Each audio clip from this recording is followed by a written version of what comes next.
Opioid crisis is costing the US more than $500 billion a year.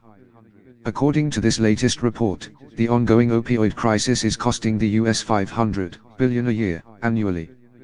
Opioids are killing tens of thousands of Americans every year.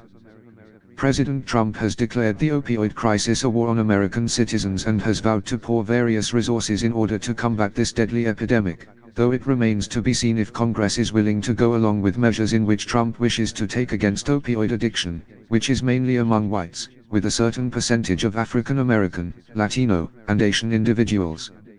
Opioid abuse not only takes its toll on Americans, but also is becoming a financial burden on the country very fast. So far, every 10 minutes, a person dies from opioid abuse.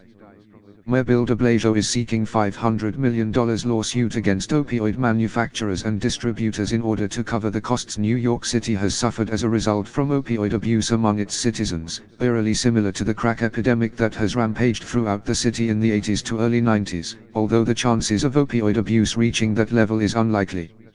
Opioid abuse has put the city in a financial bind, with emergency room visits increasing at an alarming rate not seen before in the city's history, with patients dying from overdose, being hospitalized, arrests by law enforcement officials by those selling said drugs, etc. However, New York City hasn't been the only metropolitan area to see significant increases in costs due to opioid addiction. In fact, other regions across the country have been hit harder. Some of the areas seeing the most overdose deaths are Southwest and Northeast Ohio, Eastern Kentucky, Western West Virginia and Western Pennsylvania, according to the Federal Reserve Bank of Cleveland. Rural America has also seen an increase of fatal opioid abuse cases as well.